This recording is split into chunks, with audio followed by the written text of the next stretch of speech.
Damas y caballeros, hoy día es un día muy especial, un día distinto al resto de los lives que hacemos regularmente. Primero porque siempre lo hacemos los días viernes. Hoy porque tenemos un invitado que a mí me parece una persona enigmática, creo que esa es la palabra, sobre todo para aquellos que no somos tan versados en el tema del esoterismo, no somos tan versados en el tema de lo oculto. Y aquí Cristian, a su vez, yo creo que también para él, nosotros, para él, también somos en alguna medida algo bastante críptico y que hay que descubrir. Cristian Contreras Radovich, mi estimado Dr. Files, ¿cómo estás? Muy bien, Pedro, un gusto estar contigo, pero ojo, un pequeño alcance. El concepto enigma me define, nos define, pero tiene que ver no con el aspecto peyorativamente hablando del esoterismo. Fíjate tú que los enigmas, Pedro, constituyen la más alta problemática de todas las ciencias. Toda ciencia del árbol del conocimiento humano tiene, primero, las preguntas de la ciencia, después los problemas de la ciencia y después los grandes enigmas de la ciencia que permiten ampliar el paradigma de cada disciplina. Pero a tus órdenes y saludos a todos los amigos que están allá al otro lado de la orilla. Oye, por cierto, cabe destacar que Cristian Contreras es filósofo y es doctor en filosofía. No es que esté... a veces uno cree que las cosas son bastante simples, no son tan simples. Cristian tiene un bagaje universitario, un bagaje estructural que es notable, bastante más grande que una serie de personas que aparecen en televisión.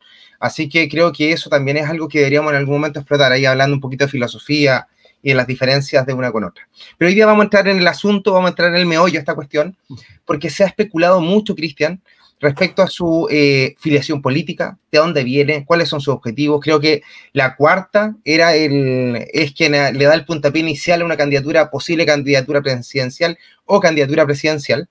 Y para nosotros fue todo un descubrimiento. ¿Por qué? Porque en el mundo nacionalista siempre hablamos de tercera posición. Siempre hablamos de estar fuera de la dualidad, de esta cuestión maniquea propia de los gnósticos del siglo III y los cátaros del siglo XII, en el cual el mundo se divide en dos polos. Y Cristian Contreras nos sale hablando con algo que a nosotros nos suena familiar, que nos empieza a hablar de una tercera posición, de un centro, pero que tenemos que descubrir, porque la verdad, de repente uno se pierde en toda esta, ¿cómo decirlo?, vorágine de información. Cristian, vamos a partir con lo básico. Dime, ¿tú de qué tendencia política te sientes? ¿De qué lugar te sientes políticamente hablando? Partamos con lo básico. Pedro, como filósofo, todo filósofo tiene una posición política. Mi posición política es el camino medio, el centro político. Se le llama también tercer referente y tiene otras definiciones también, pero cuando yo hablo de centro, cuando yo hablo de camino medio, es porque ya he llegado al fin y al cabo al padre del camino medio, que es el sabio filósofo chino Confucio. Confucio es un filósofo político del siglo VI a.C., que es el que define el camino medio en política y que de alguna forma se sintetiza en la virtud en política. Por eso, después de analizar toda la política occidental maquiavélica en términos generales, yo dije, bueno, ¿no hay salida? No, hay una salida, uno se puede oxigenar, se puede renovar con la política del centro, igualmente alejado de los extremos, de Confucio, y que se resume, como te decía, en la virtud en política. Ahora bien, ese concepto, el camino medio, nosotros le ponemos en el movimiento y en el partido que se está formando Centro Unido. El centro es el camino medio para nosotros, pero tú sabes que hoy día se manipulan mucho los conceptos. Hay demócratas cristianos que se dicen de centro, otros que también son de centro izquierda, centro derecha, y yo tengo que decir algo muy claro, querido Pedro. En nuestro país nunca ha habido centro, nunca ha habido camino medio, nunca ha habido realmente una tercera posición, porque quien escribió la tercera posición, el camino medio, o la doctrina o la teoría del centro en política, es quien habla, inspirado en esta persona, o al menos en el recuerdo de este gran filósofo de China del siglo VI. Y por cierto, tengo acá el libro que se llama Politicón 2012, publicado por la Editorial Universitaria, mi tercer libro, que es una teoría política para la fundación de una nueva cultura en América y el rol de Chile, donde desarrollo, sobre todo en el capítulo 8, lo que significa el centro, lo que significa el camino medio. Por lo tanto, querido Pedro y a todos los amigos, nunca me pongan en la izquierda ni me pongan en la derecha. Siempre yo trato. Y la virtud está en no sucumbir a las tentaciones de un lado y de otro. Por eso, de alguna forma, así me defino, así es. Así que camino por el medio y ahí está uno de los grandes inspiradores. Interesante, Cristian. Mira, nosotros tenemos una filosofía basada esencialmente en la idea de Heidegger. Heidegger habla, te voy a hablar en tu idioma, Cristian, porque yo sé que tú manejas estos temas, pero para la gente creo que se lo voy a explicar en el idioma más simple posible. El soberanismo y el nacionalismo tienen la tendencia, o cree, por lo menos de nuestra vertiente, en las ideas de Heidegger, entiéndase en la idea del Dasein. ¿Cuál es la idea del Dasein? Muy esencialmente que nuestra existencia, el ser, el yo, tiene un contexto en el cual se desarrolla. Es decir, tiene que estar en un lugar determinado y en un contexto determinado para poder desarrollar sus propias virtudes y su propio bienestar. Es decir, bajo esta premisa no pueden existir ideas de exportación. Por ejemplo, nos alejamos de la izquierda y la derecha del marxismo por ser una cuestión alejada del territorio nacional, que no se condice con lo que pensó Marx en el siglo XIX, ni tampoco se condice con las ideas de Adam Smith, porque no es aplicable a Chile, porque es una visión totalmente distinta. Así las cosas, yo te pregunto, y te hago la pregunta aquí para que tú puedas explayarte respecto a este tema. ¿Cómo aplicaríamos nosotros una idea que es china, que es muy anterior digamos, a nuestra propia existencia, en Chile? ¿Cuál sería? ¿Sería aplicación completa, aplicación parcial, solamente el ideario, solamente los ideales? ¿Qué es lo que se aplicaría en la política de lo que tú me comentas? Bueno, antes de responder precisamente esa pregunta, tú hablaste de Heidegger y que es un inspirador del movimiento que tú representas.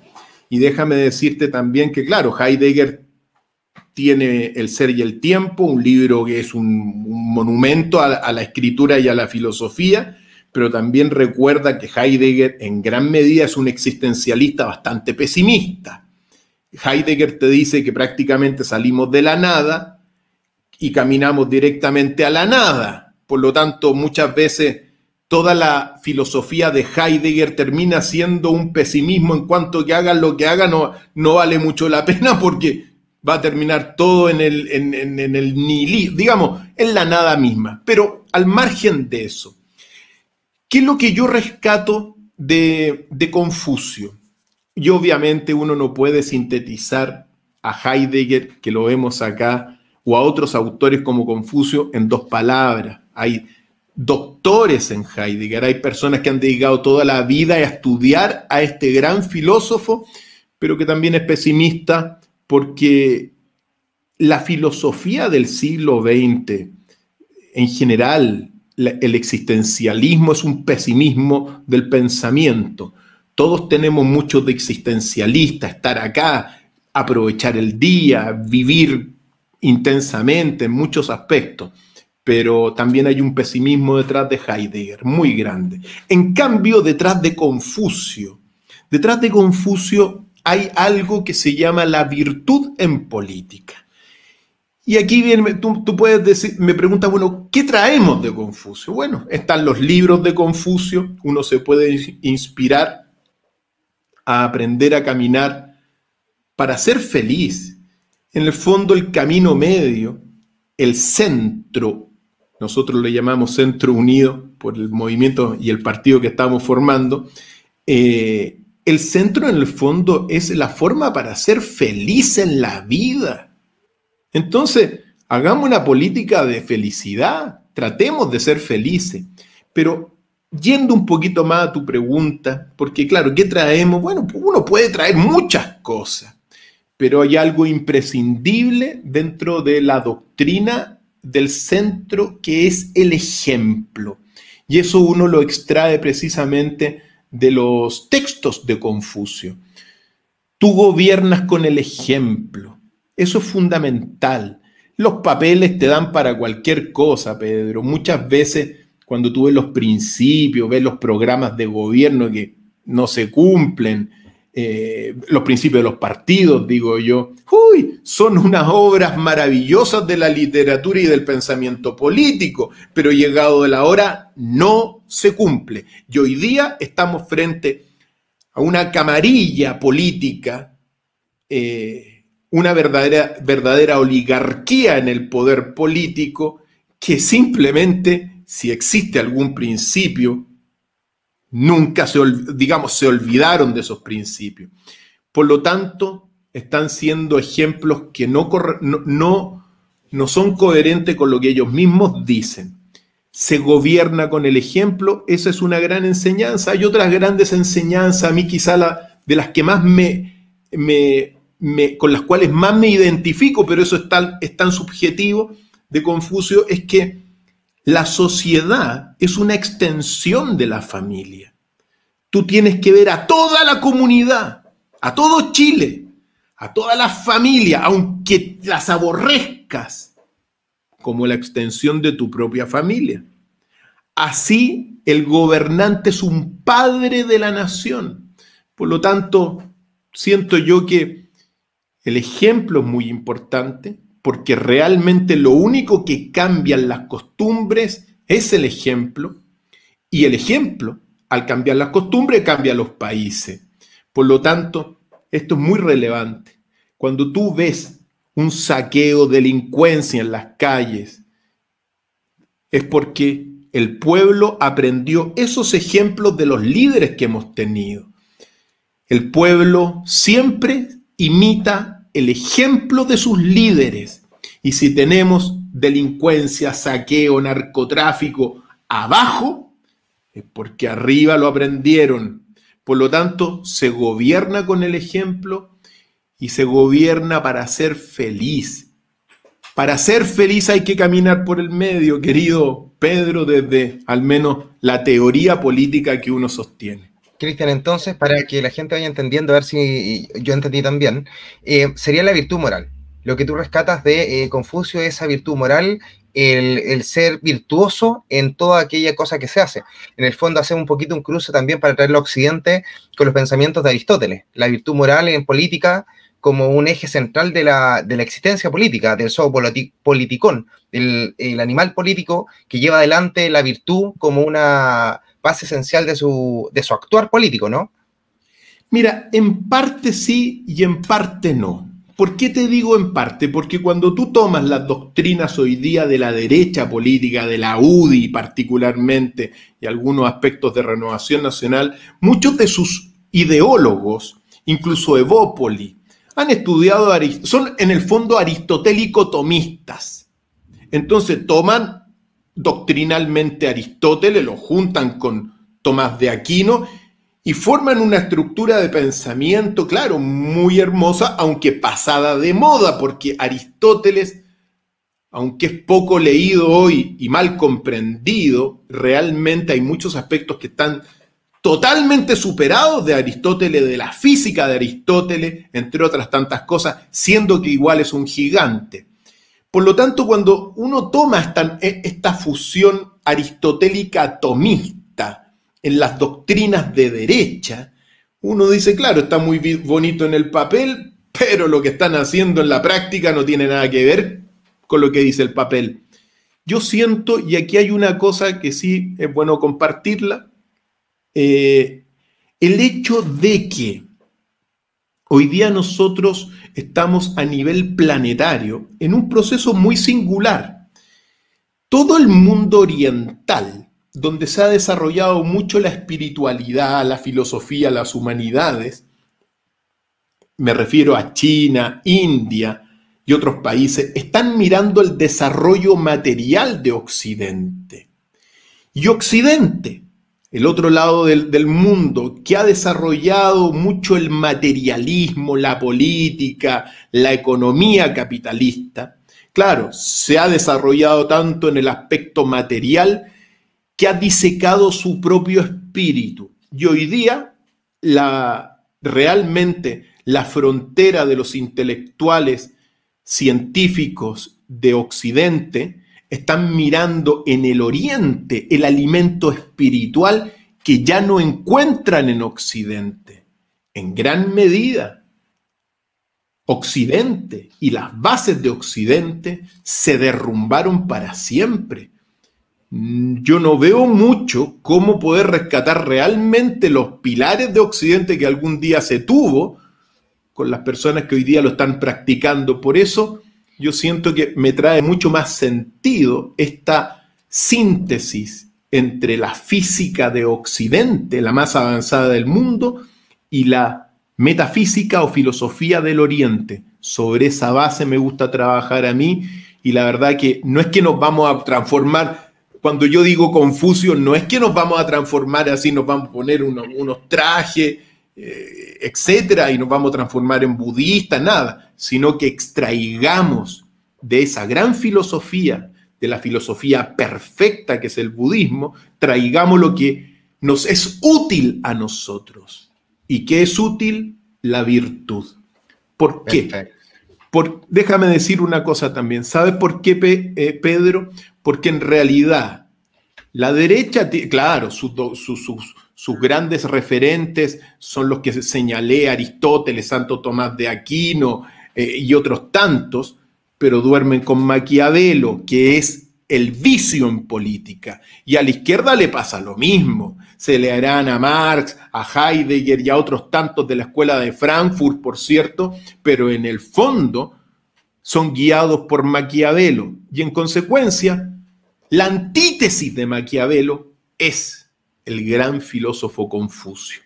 Por eso yo creo que en las enseñanzas de él hay una oxigenación y una regeneración de la política como teoría. Por eso me gusta al menos cultivarla. Perfecto. Mira, aquí complementa gente, nos dice nuestro estimado público, nos comentan que, por ejemplo, Heidegger no era pesimista y otras cosas más, pero chicos, no vamos a entrar en el análisis puntual. Tampoco es Heidegger de la escuela de Frankfurt, simplemente se están dando ejemplos. Todo esto para pasar rápidamente al plano material, que es lo que más nos interesa, sobre todo los que estamos más metidos en el tema político. A Cristian, cuando estuvimos, antes de iniciar esta conversación, porque no se hacía entrevista,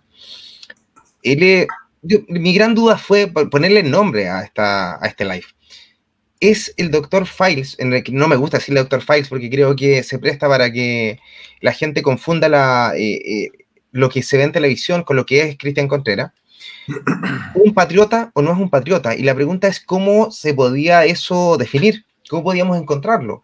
Que hay ciertas cosas que son propias del nacionalismo chileno, históricamente hablando. Aquí con Cristian creemos que hemos compartido algunos libros, y entre eso está el amor por la tierra chilena, el amor por el pueblo de Chile y por el destino histórico que tiene Chile.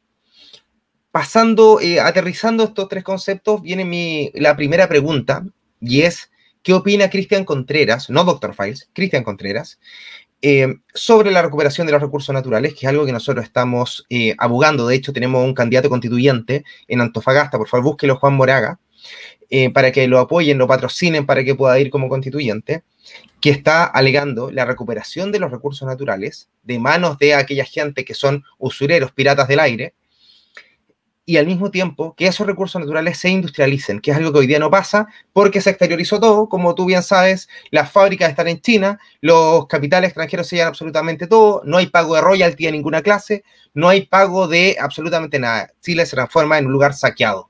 ¿Qué opinas tú, Cristian, de estos dos puntos? Recursos naturales e industrialización. Oye, antes de responderte eso, decir dos cosas. Lo primero, de Heidegger da para mucho. Ya algunos dicen que no son pesimistas, bueno, pero son bastante existencialistas. Daría para mucho conversar sobre eso y esperemos que en alguna oportunidad uno realmente pueda hablar de Heidegger como corresponde dentro de un ámbito académico. Lo segundo, a la respuesta que da precisamente este encuentro, ¿es Cristian Contreras un patriota? Yo te digo una cosa, y lo zanjo desde el primer minuto. Yo amo mi tierra, amo mi sangre, amo todo este país. Y por eso estoy haciendo lo que hago. Con lo bueno y con lo malo que uno tenga. Pero de patriota, uno quiere a su tierra, quiere el lugar donde uno nació, y por eso uno está donde está. Quiero aclararlo. Ahora también cuando me dicen patriota, sí, yo le hago la pregunta a todos los que se definen patriota, porque ¿qué es el patriotismo? Amar tu tierra, sí, amar tu sangre, amar el lugar donde tú naciste, fantástico, ¿ya? Pero recuerda que somos mezclas y tenemos ancestros. Kunzman viene seguramente de Alemania. En consecuencia, hay que poner esas cosas en la mesa para quizá no ser tan ciego frente a estos conceptos. Muchas veces los conceptos, Jesús lo decía, están en el mundo para engañar a las personas, porque te desvían de lo más permanente hacia lo impermanente. Y cuando uno dice impermanente, es como el concepto centro. Oye, la democracia cristiana se dice que es centro, los otros también dicen que es centro, Renovación Nacional dice que es centro, y yo defino que el centro es tanto. Da para mucho. Ahora bien, respecto de los recursos naturales, ¿qué te puedo decir, Pedro? Los recursos naturales que nosotros tenemos, las grandes fuentes, que son fundamentalmente la minería, la silvicultura, es decir, los bosques, la pesca, bueno, en gran medida está en manos de un par de personas en nuestro país. Recuerda que, de alguna forma, ¿no?, se vive del cobre en gran medida. El cobre es nuestro principal mineral de exportación, y quien nacionalizó el cobre fue Salvador Allende, un socialista medio tirado a la revolución comunista, pero Salvador Allende sí está al otro lado del espectro donde el movimiento social patriota está, e hizo algo más patriota que todos los que se han llamado patriotas en este país. Cristian, ahí voy a hacer una pequeña salvedad. Nosotros sí reconocemos todos los actos nacionalistas o patriotas que pueda tener un presidente u otro presidente, y en el caso de Allende, reconocemos que fue la Cámara de Senadores y Diputados, en pleno, el año 1971, que recupera los recursos naturales, recupera en este caso el cobre, y que por lo demás mantiene Pinochet durante la dictadura militar. Así que en realidad no es que nosotros despreciemos ese legado, porque creo que si hay todo personaje histórico tiene su luz y su oscuridad, y si hay algo que es bello y bueno que hizo Allende, fue la recuperación del cobre. Y voy a complementar lo que comentas, Cristian. El Chile actualmente tiene no más del 20% del cobre de la explotación minera, pero con ese 23% le otorga el 12% del Producto Interno Bruto, lo que quiere decir que el cobre sigue parando la olla de Chile. Es más, del año 1971 a 1990 se recolectaron más de 120.000 millones de dólares. ¿Qué son esos 120.000 millones de dólares? Es más que todo el impuesto de primera categoría que se haya cobrado en la historia de Chile. Así que en realidad eso hay que reconocerlo, Cristian. Así que eso, continúa nomás. Ese era un paréntesis. Sí, lo que yo digo sobre los recursos naturales es que, bueno, fueron vendidos prácticamente a la empresa privada. Hoy día, con todo lo que es la minería del cobre, hay ciertos autores que han hecho unas investigaciones tremendas con lo que está ocurriendo con la gran minería. Se están llevando el cobre a pala para afuera, ni siquiera ya procesado. Y claro, al llevárselo a pala, además llevan oro, plata y otros metales que se están llevando gratis de Chile 3.000 millones de dólares anuales por llevarse a pala el cobre para refinarlo afuera. ¿Qué harías tú, Cristian, como presidente? No estamos de acuerdo en el diagnóstico, nos están saqueando. ¿Qué harías tú como presidente? Sí, pero quiero decir también que nos están saqueando en la pesca, pues. También nos están saqueando. La pesca es un recurso natural, y recuerda la ley de pesca. La ley de pesca es una corrupción. corrompieron y compraron a todos los parlamentarios, y en la revista CIPER de la Universidad de Chile está ahí desarrollado todo para pasarle la producción a 7 familias de Chile, donde se encuentra también la democracia cristiana, entre otras tantas. Entonces, tú ves eso, ves por ejemplo también, ahora la pesca, recuerda que son más de 6 millones de toneladas anuales de pescado, de peces y de otros moluscos. Piensa tú también ojo, porque uno habla de la minería, pero también está el petróleo de Magallanes, el gas natural de Magallanes. Y todo esto está pasando, al igual que la gran minería, básicamente a manos privadas. Y manos privadas que ni siquiera son chilenas, que son muchas extranjeras. Y también todo lo que es los recursos de los bosques. También eso está en la papelera. Y en el fondo, nosotros, ¿qué decir del agua? El 99% de las fuentes de agua de Chile son privadas. Yo creo que esto es gran parte el experimento de los Chicago Boys y de Milton Friedman, ¿ya? Donde se instaló un capitalismo muy, muy severo. ¿Qué se hace? Pues bien, es muy simple, pues. Vamos a tener que de alguna forma conversar sobre la propiedad de los recursos naturales del país. No puede, mira, uno no puede inhibir, y esto es uno tiene que ser muy claro, tú no le puedes quitar a todos la gente que tiene recursos de agua privados, como un pozo, que pasen al Estado, pero se desequilibró el sistema. Cuando tú ves el royalty de la minería es un verdadero chiste, es decir, no se paga nada acá, es una brutalidad. Claro, le pagan a los políticos de derecha e izquierda, los coimean para que siga la cosa funcionando, pero en el fondo uno tiene que revisar la propiedad de los recursos naturales de nuestro país, de la gran minería, por cierto, del petróleo, del litio, del oro, porque también hay minas de oro, hay minas de plata. Por cierto, también la parte de la situación pesquera. No puede ser que le den una cuota así a los pescadores, mientras que las grandes pesqueras están succionando todo el alimento y están sobreconsumiendo y sobreexplotando los recursos del mar. Lo que uno tiene que estudiar es la recuperación, la nacionalización, o ver todos los mecanismos, porque no solamente en la nacionalización o la recuperación de estas materias primas, sino que también hay otros mecanismos para que se pueda equilibrar todo esto.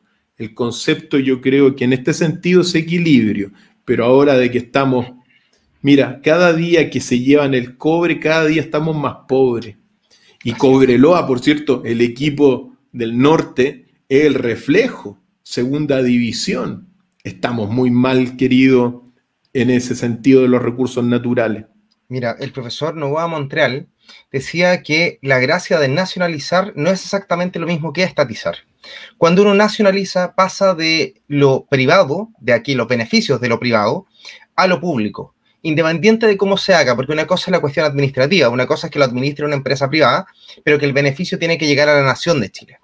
Yo te hago la pregunta, si tú fueses la varita mágica, para nosotros sería bastante simple. Llamamos a los señores industriales y hay dos posibilidades. O usted me empieza a pagar todo lo que me debe, o directamente nosotros nos hacemos de la empresa estratégica nacional. Para nosotros es bastante simple, porque el objetivo es obtener ganancias para Chile. Y eso se hace a través de un proceso de recuperación de recursos naturales aunado a la industrialización. Si fuese tu caso, tú tuvieras la varita mágica, tuvieses por esos actos de la divina providencia el poder para hacerlo, ¿qué harías tú? ¿Cuál sería tu primer acto de gobierno para recuperar los recursos naturales o iniciar el proceso industrializatorio? Bueno, como te señalé, lo que haría yo es estudiar inmediatamente la situación de los recursos naturales, de la gran minería, de la pesca, revisaríamos todo eso. buscaríamos los mecanismos. Y evidentemente uno tiene que, respecto de la industrialización, nosotros no somos un país industrial. Nuestra situación es bastante precaria. Cuando la izquierda política dice, no, que vamos a financiar todo lo que viene con impuestos, es que no tiene idea de dónde está parado. Los países industriales verdaderos como Europa, como los países como América del Norte, particularmente los Estados Unidos, China, pero sobre todo Europa, son países industriales. A ellos les cobran 46% de impuestos, pero porque la industria ya es parte del ADN de la sociedad. Lo que nosotros tenemos que hacer es precisamente industrializar en campos estratégicos a nuestro país. ¿Cómo? Desde mi punto de vista, cero impuestos.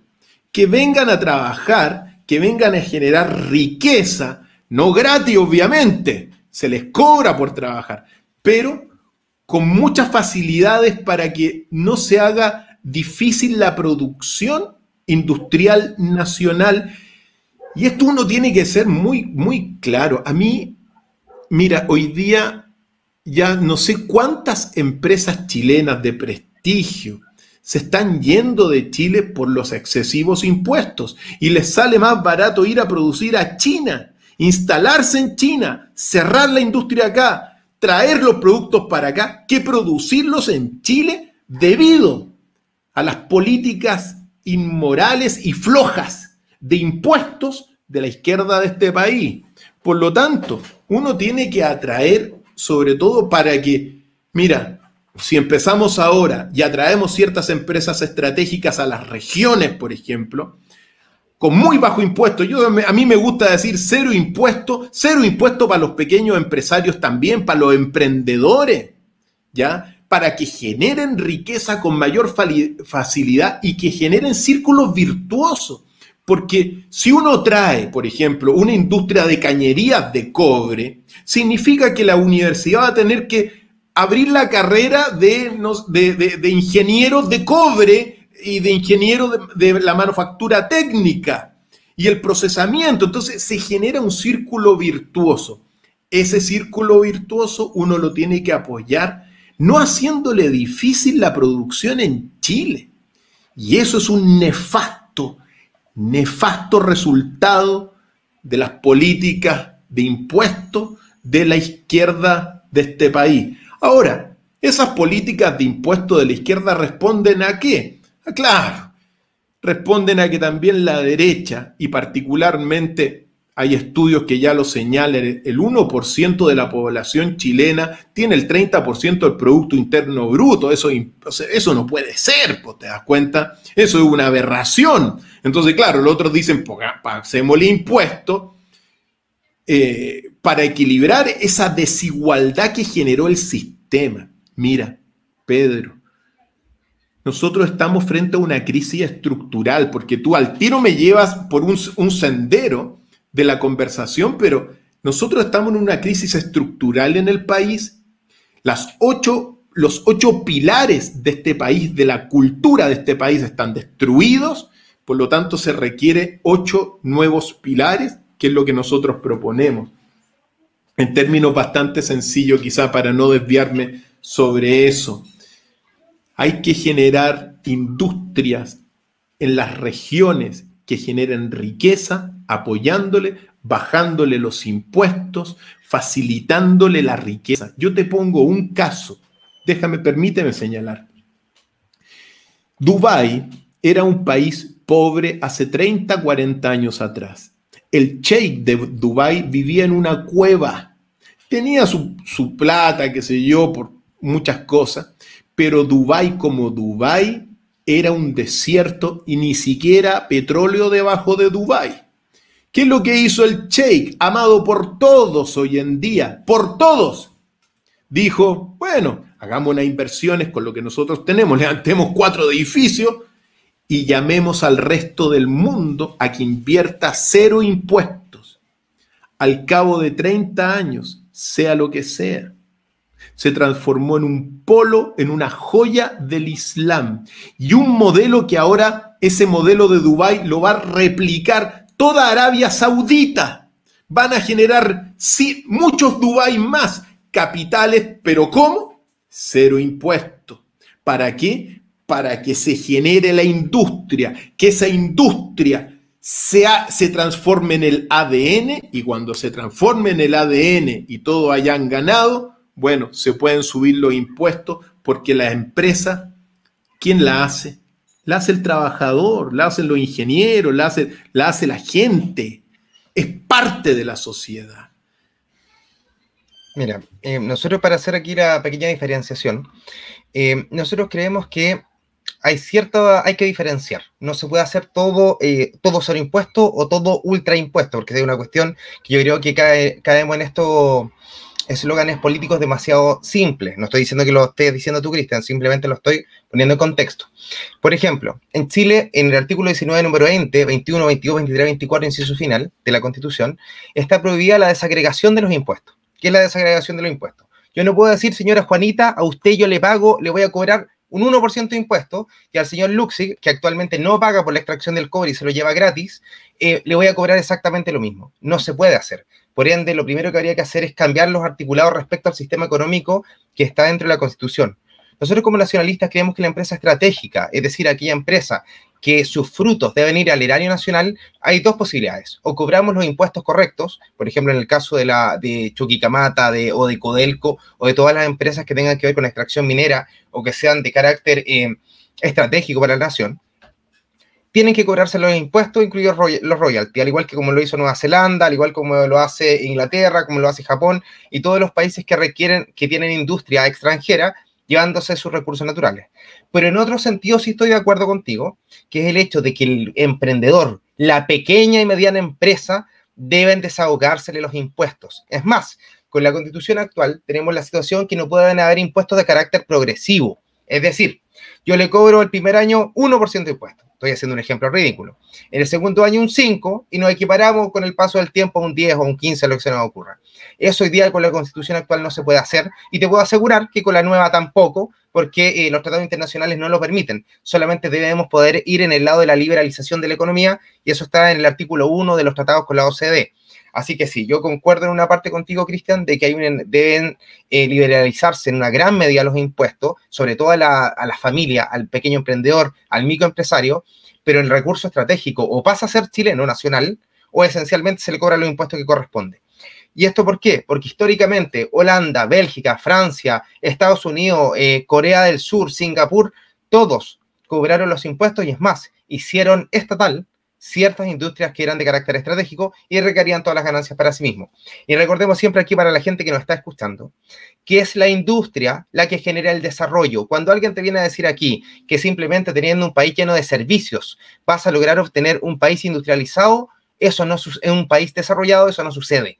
Es la industria la que pone el pilar y el puntal de desarrollo de las naciones. Voy a empezar a hacer las preguntas, Cristian, que va a ir dando la gente, además de las que nosotros hemos estado conversando. Pedro, yo encuentro, mira, permíteme de señalar una cosa, porque lo que tú señalas, uno está muy de acuerdo en esos aspectos. O sea, cuando uno habla de equilibrio, hay un principio que es el equilibrio, el camino medio. Evidentemente, hay algunas empresas que para atraerlas a Chile conviene bajarle los impuestos, pero generar, claro, cobrarle por producir acá en nuestro país, es decir, no se vienen gratis para acá tampoco, pero generar virtuosismo en ese sentido y riqueza. Y en otras también, claro, si están instaladas, que paguen los impuestos correspondientes, y si no, bueno, están los caminos de la nacionalización, evidentemente. Así que, en gran medida, en ese sentido, estamos al menos viendo algo bastante cerca. Mira, hay una estrategia que es bien interesante, que es el hecho de que tú llamas un capital extranjero. Por ejemplo, supongamos que necesitamos hacer baterías de litio. Chile no tiene la posibilidad de llevar adelante un proyecto de baterías de litio porque no tiene el dinero o porque no tiene la tecnología. Vamos a suponer que llamamos a los alemanes o a los rusos, al que a ustedes se les ocurra. Y les decimos, miren, ustedes pueden explotar nuestro territorio, sin ningún problema durante los próximos 10 o 15 años. Pero luego de eso hay traspaso tecnológico y nosotros no hacemos parte de la industria. Usted gana durante un proceso y después empezamos a ganar nosotros. Y esto está funcionando, ya ha funcionado. Y aunque nosotros nos riamos y mucha gente se ría del país de Bolivia, lo hizo y le causó le generó una ganancia gigantesca al país de Bolivia. Por eso incluso un país tan poco desarrollado logra tener o inicia, hecho andar el proceso de crear autos, porque era una mezcla entre el buen inversor extranjero y una buena administración estatal. Ojo, que no digo que la de Evo Morales haya sido la mejor administración estatal, pero a lo menos en el marco de desarrollo creo que es bastante sano, muy sano. Por cierto, aquí hay gente nos dice, nos habla inmediatamente, nos dice, el litio, hablen del litio. No podemos hablar de todos los temas puntualmente, ¿ya? Porque si no vamos a estar aquí haciendo 20 horas de programa y no es la idea. Todo recurso natural necesariamente requiere obtener valor agregado, Cristian. Es decir, nosotros no queremos recuperar el litio para tener el polvo. Queremos hacer baterías de litio. ¿Tú crees que estos recursos naturales que tú estás dispuesto a recuperar o que por lo menos estamos de acuerdo que son necesarios para el desarrollo de la nación, deben dársele valor agregado? ¿Debe crearse la industria nacional acá? ¿O seguimos con este proceso de mandar por pala el polvo y la tierra a otros países? Pero por supuesto que hay que generarle riqueza al país. Cuando digo riqueza, hay que entregarle valor agregado. Yo te digo una cosa, aquí hay una persona que tiene todo para hacer las baterías de litio acá y le han hecho la vida imposible, imposible.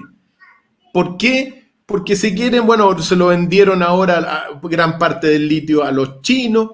Yo no entiendo, ¿sabes? Que a mí hay cosas que... Se lo regalaron, fue Ponce Lerú. Se lo regalaron. Yo no entiendo realmente cómo los recursos naturales de toda una nación dependen de una persona. ¿Cómo? O sea, ¿a qué llegamos? O sea, ¿en qué mundo estamos? Llegamos a la existencia para esto. Es una aberración que hay que rectificar y que nosotros la vamos a rectificar con líderes y visiones virtuosas.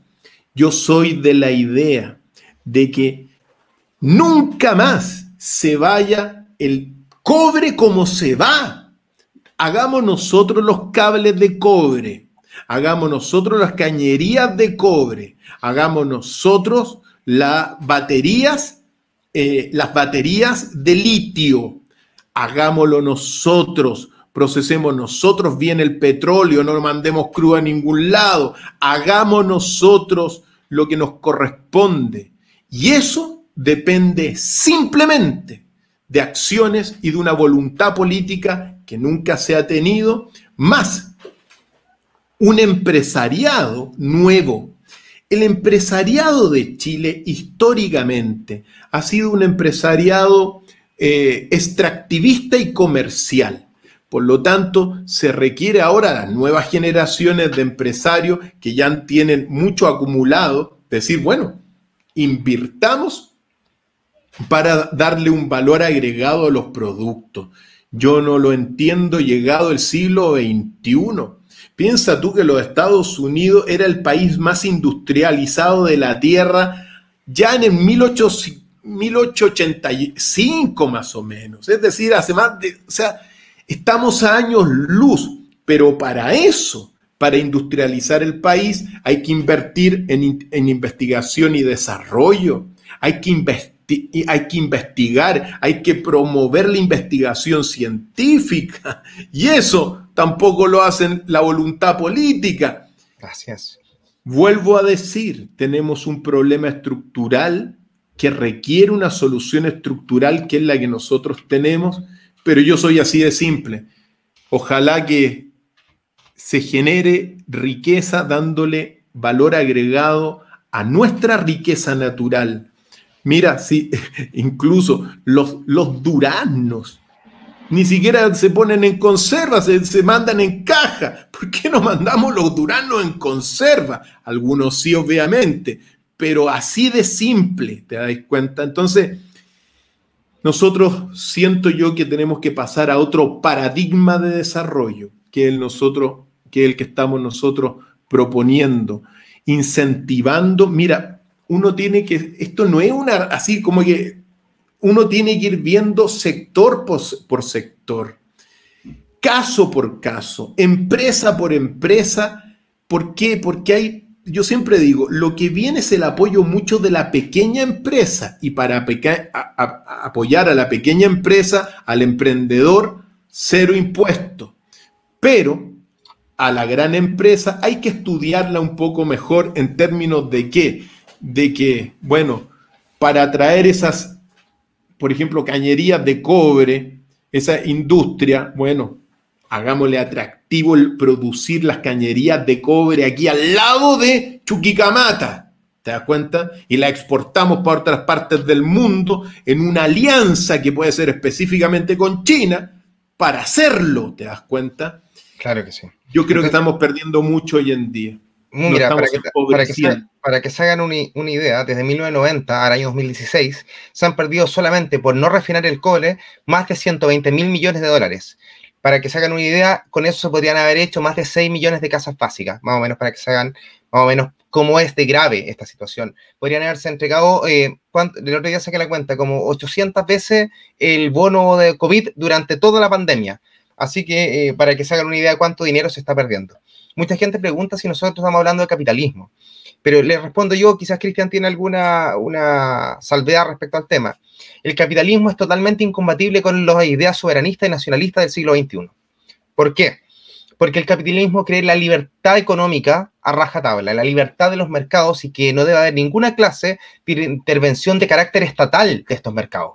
Lo que hace un imposible la posibilidad de recuperar los recursos naturales, hace un imposible la posibilidad de industrializar, y hace un imposible la posibilidad de llevar adelante un proyecto político basado que venga desde la nación propia. Así que no existe eso del capitalismo nacionalista, no.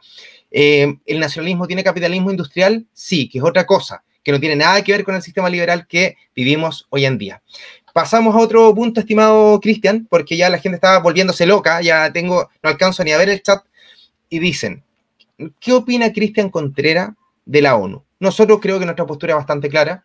Hay ciertas cuestiones ciertos tratados internacionales, no solamente de la ONU, sino de la OCDE y de una serie de tratados más, de los cuales Chile debe salir. Hay otros de los cuales, claro, vale la pena mantenerlo, pero hay un gran porcentaje en el cual se debe simplemente representar y no seguir en ellos porque son nocivos para la nación chilena. ¿Qué opinas tú de la ONU y qué opinas tú, Cristian, de los tratados internacionales? ¿Tendrías el valor, porque hay que tener valor, de salir de aquellos tratados que nos están perjudicando?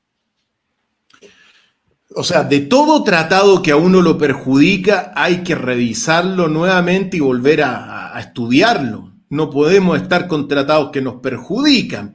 Y si esto lo hicieron porque coimearon a unos cuantos parlamentarios, bueno, habrá que revisar todas esas cosas.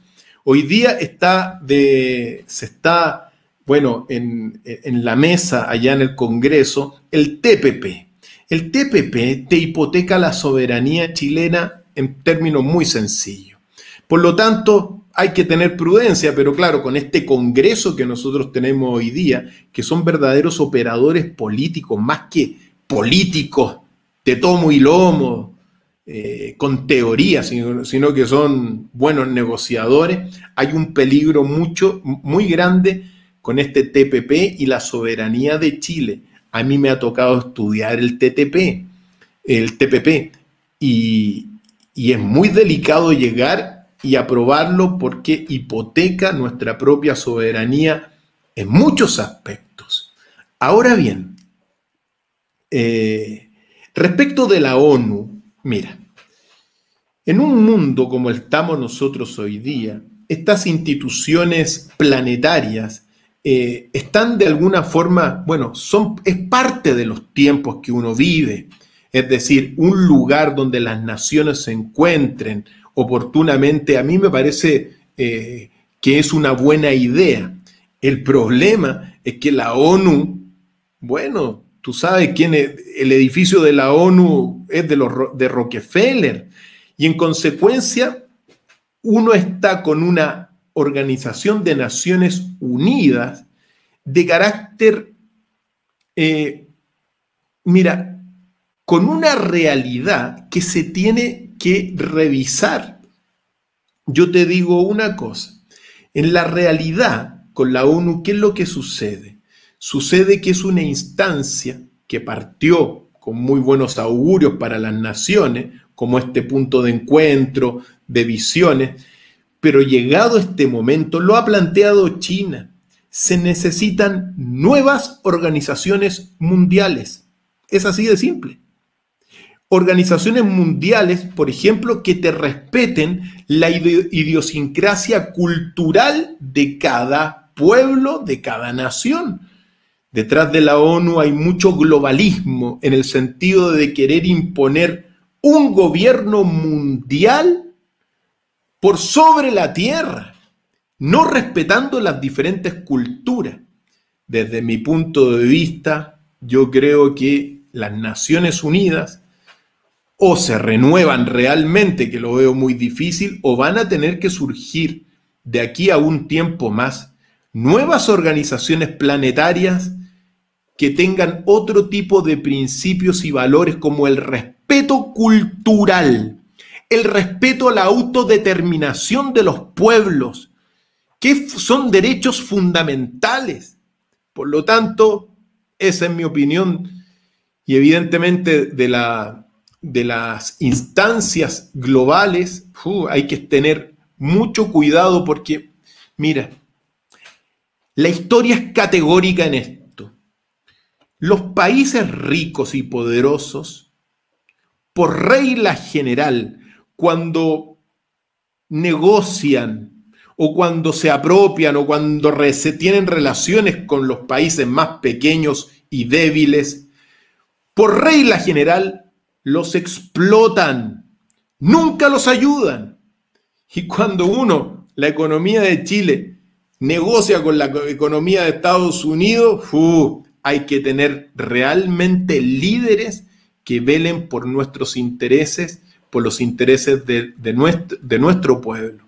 Yo siento que la Organización de las Naciones Unidas hoy día está realmente con sus bases, sus principios muy cuestionados y es muy posible que vengan del Oriente las nuevas instituciones planetarias. Así que hay que estar muy atento a lo que va a venir porque estamos realmente en un cambio paradigmático de las relaciones internacionales.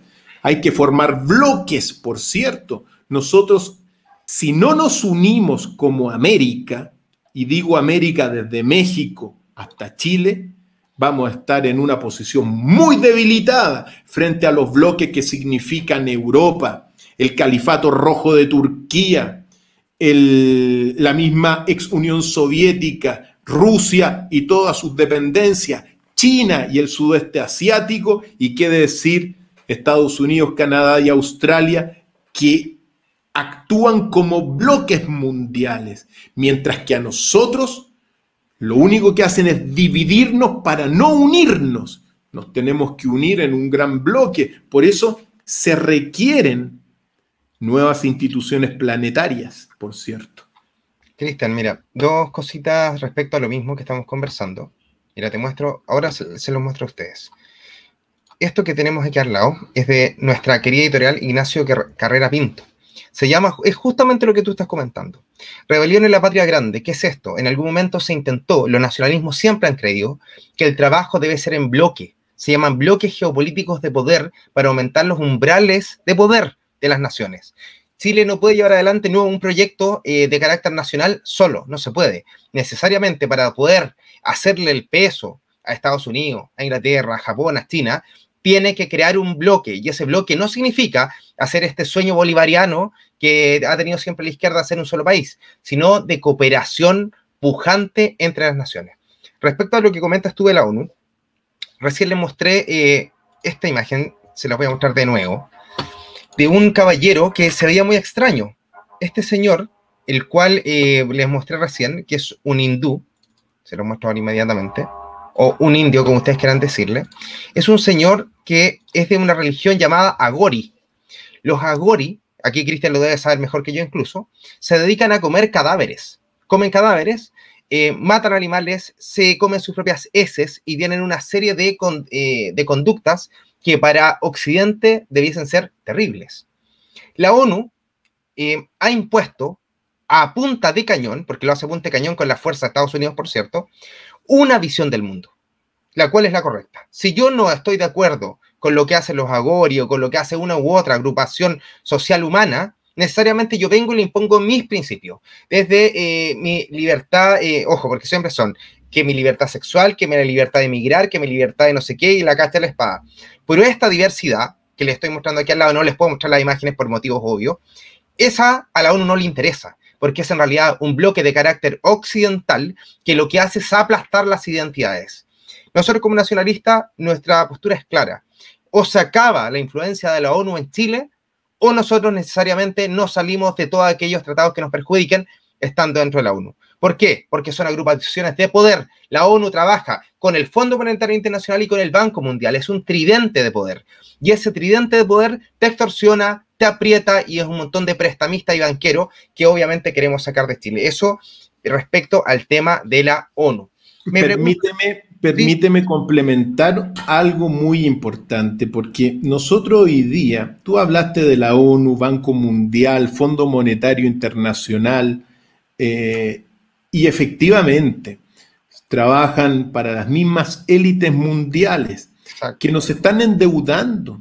Fíjate tú que todos estos tratados también sirven para recibir mucho producto, pero para endeudar el país también.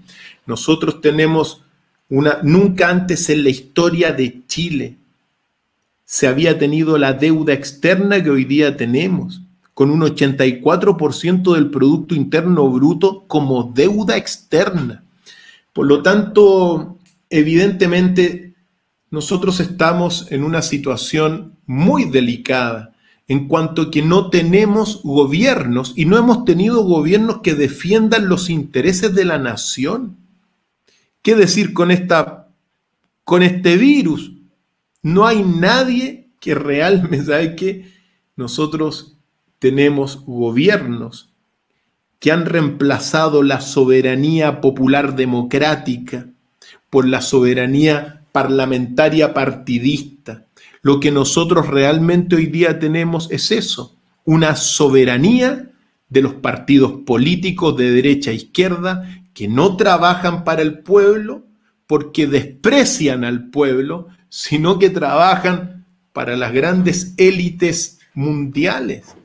Es muy delicado lo que está ocurriendo en nuestro país, pero yo estoy convencido que teniendo conciencia y tomando conciencia, podemos construir un nuevo Chile a través de 8 grandes reformulaciones del Estado o reformas del Estado. Cristian, de hecho, creo que aquí tocaste un punto súper importante. Chile no ha sido capaz jamás de crear su propia riqueza y lo que hemos repartido es pobreza. Y bajo ese mismo punto, paso a lo siguiente, saliendo del tema de la ONU.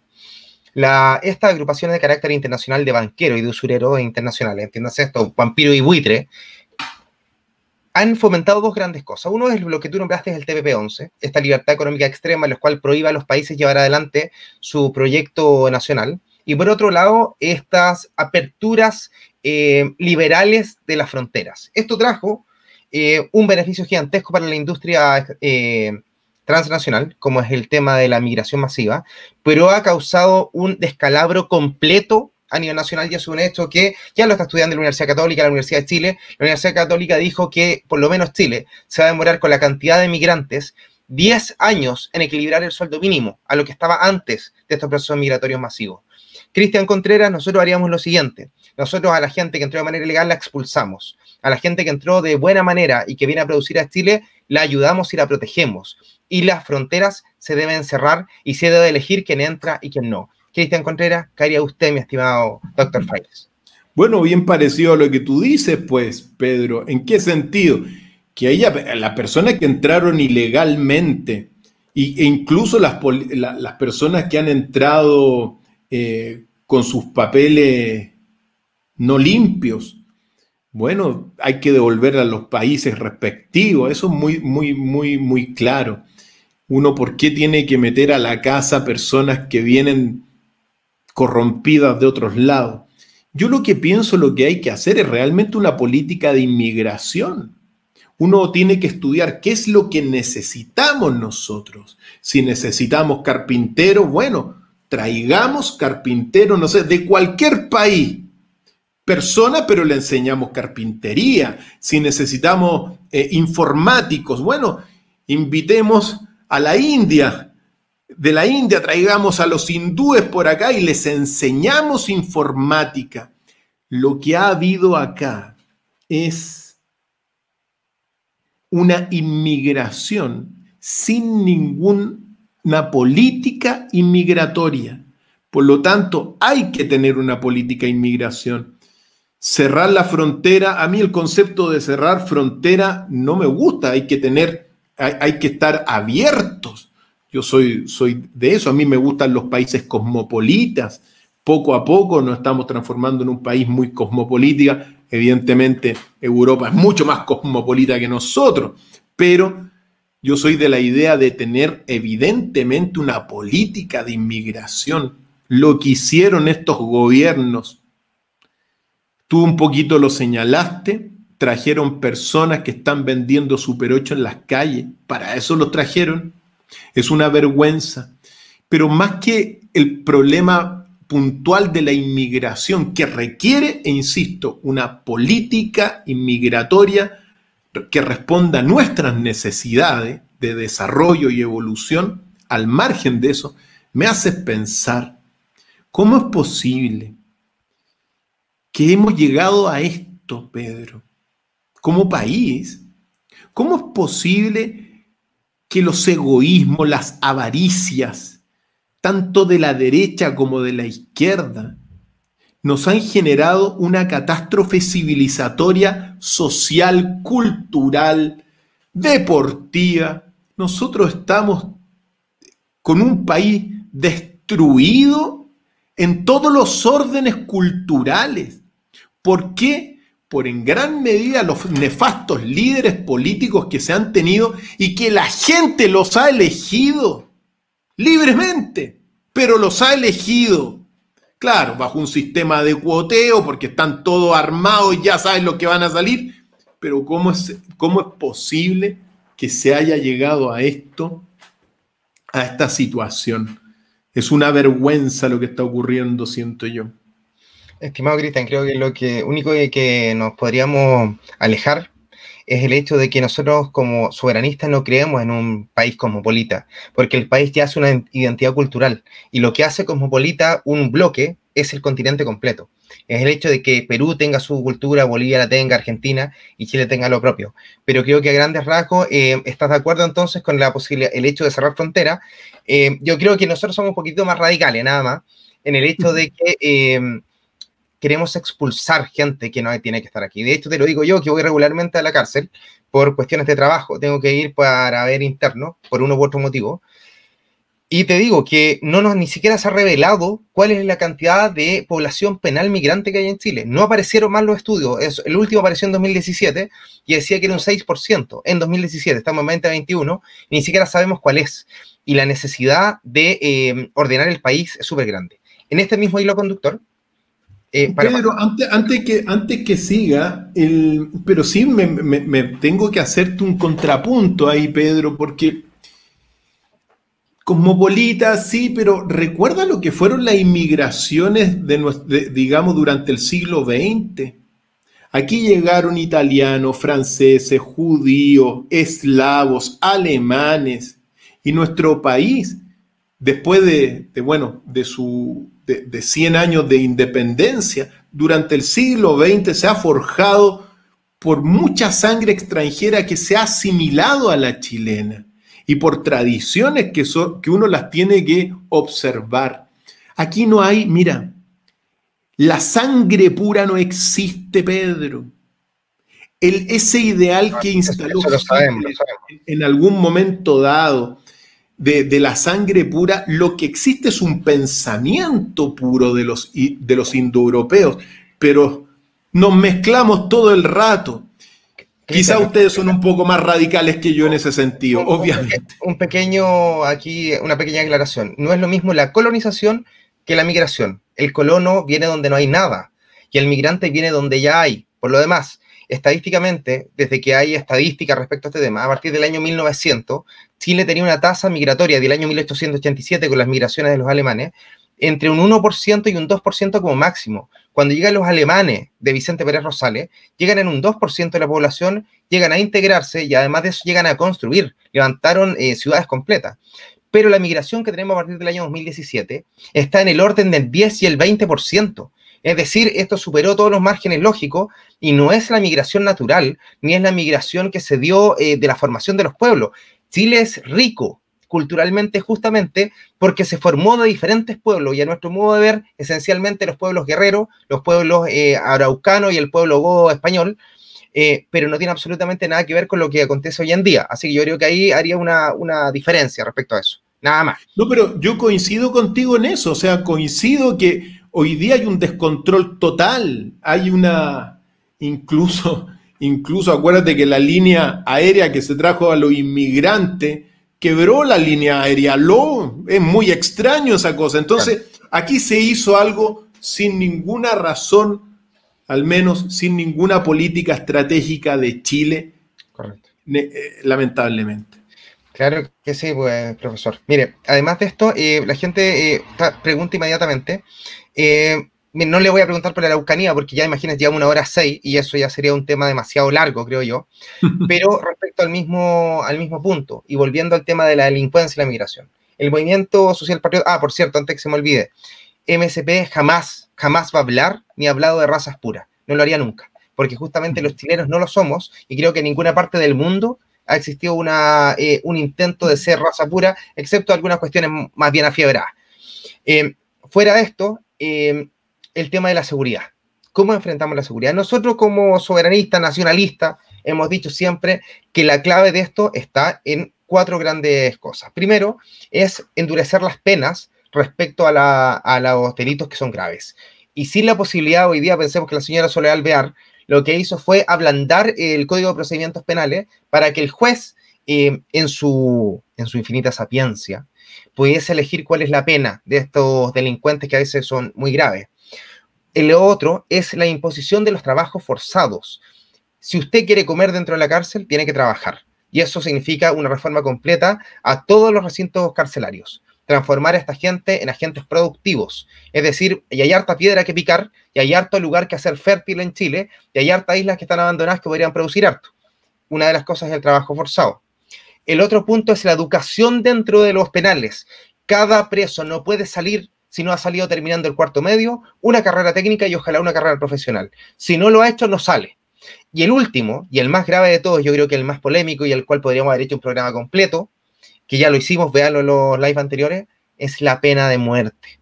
Porque hay ciertos delitos que son de carácter imperdonable, que la nación no puede perdonar, como el caso de Ámbar, por ejemplo, que es el que a mí más me llena de rabia, que es una niñita de 1 año 8 meses que fue pisoteada por su padre, quemada, violada, y después de eso asesinada. Eso no puede ser permitido en Chile, y nosotros creemos que la pena de muerte debe ser reinstaurada, siendo que nunca ha sido abolida, por cierto, en el Código de Justicia Militar. Cristian Contreras, estas son nuestras ideas. ¿Cuáles son las suyas? Están bien buena tu idea. Las ideas de usted, la verdad que son bastante acorde con lo que uno también piensa. Mira, uno hoy día, yo al menos como Centro Unido, nosotros estamos tomando las buenas ideas de todos los lados. Cuando tú hablas, mira, pena más dura.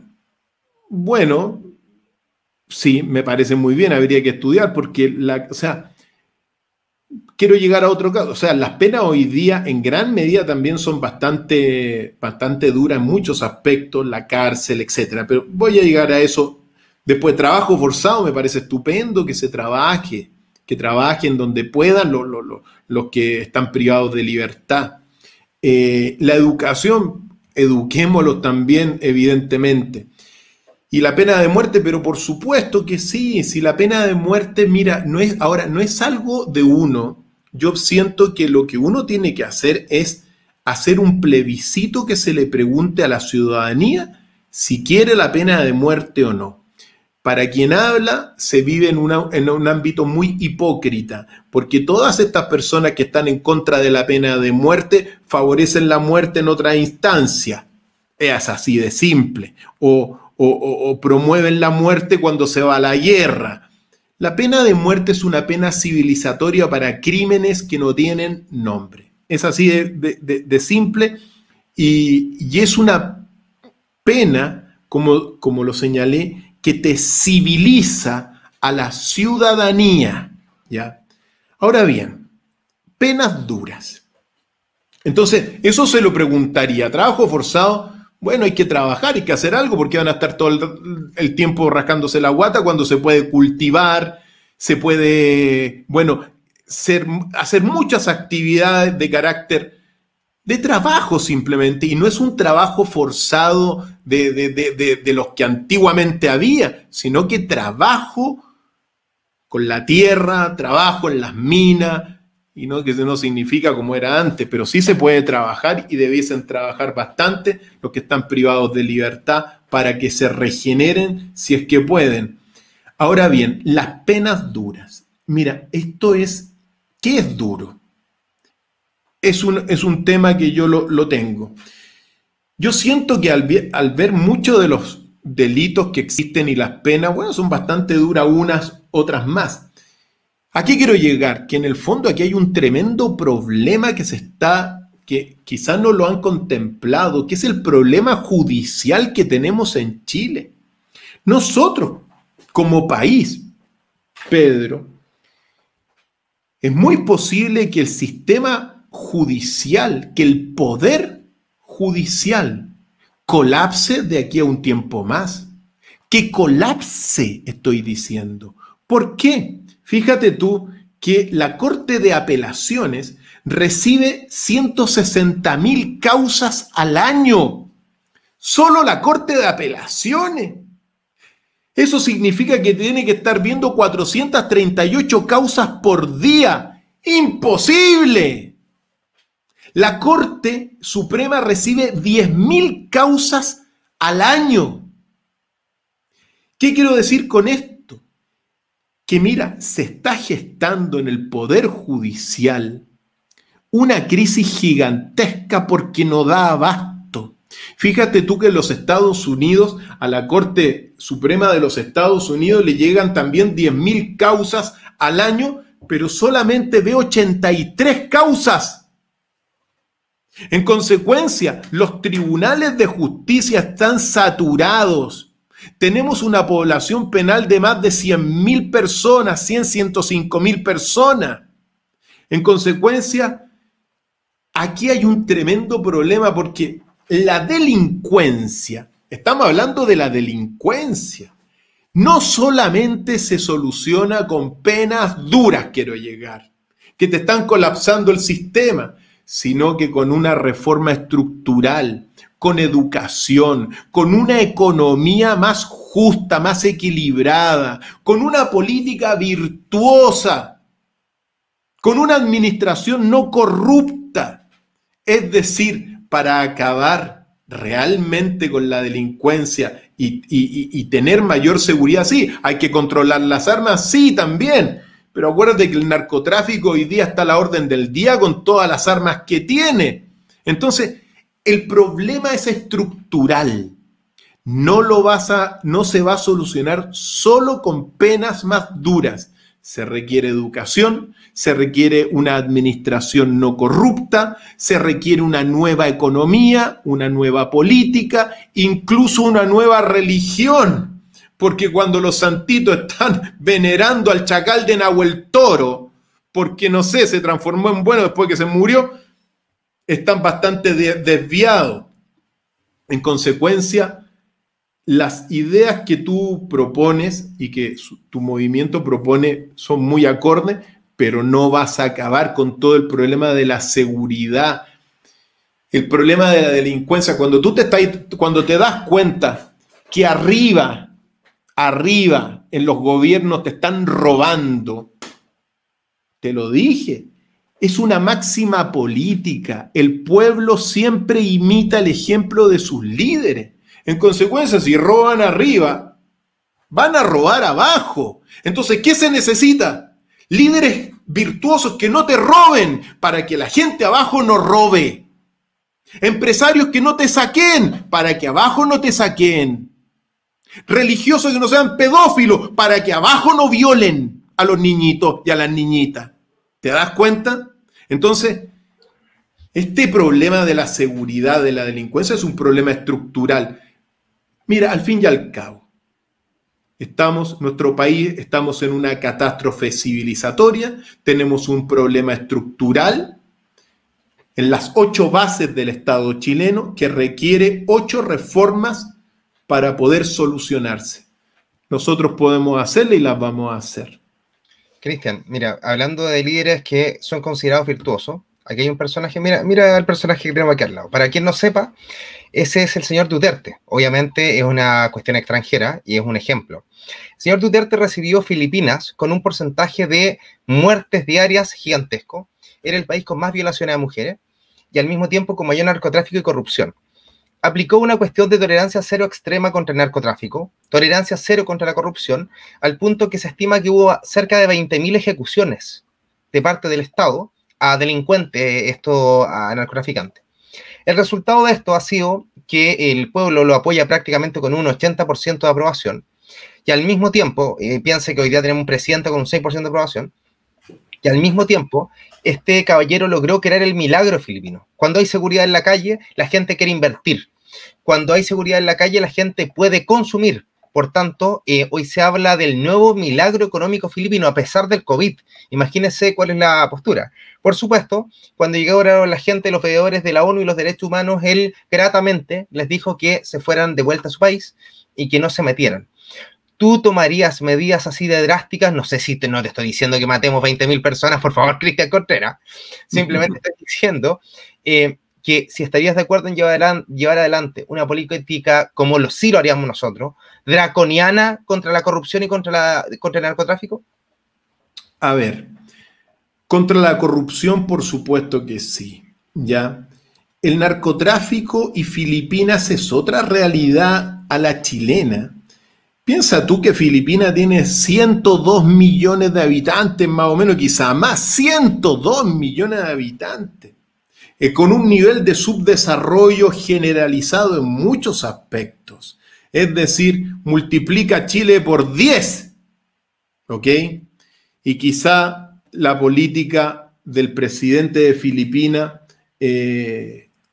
ha funcionado en algunos sentidos allá. Yo pienso aquí que sobre el narcotráfico se vive en una sociedad muy hipócrita, y uno tiene que ser muy claro, porque es muy fácil decir, claro, saquemos unas pistolas, tolerancia cero. Uno tiene que decir, mira, recordemos el emblema de nuestra nación, por la razón o la fuerza. A ver, ¿entienden por la razón? ¿No entendieron? Apliquémosle la fuerza, ¿ok? Es así de simple. Pero aquí quiero llegar con esto. El narcotráfico, yo te aseguro que no tiene solución en México. México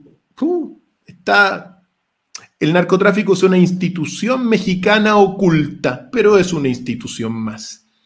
Se les paga, los pequeños y los grandes hay que pagarle a todo esto para que los dejen funcionar. Hay asesinatos todos los días en México, entre las pandillas de un lado y de otro. Es tremendo. Sin embargo, yo siento que nosotros tenemos otra realidad, otro contexto. Nosotros sí podemos solucionar el problema del narcotráfico. ¿Cómo? Primero, dándonos cuenta del diagnóstico inicial. Durante los últimos 40 años, y ya te digo 50 años, todas las políticas que se han tenido para combatir el narcotráfico fallaron.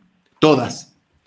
Y siguen, ahora muchos candidatos siguen, no, mano dura con el narcotráfico. Están repitiendo lo de hace 50 años y hay más consumo de cocaína y de pasta base, más muertes, más corrupción. No funcionó.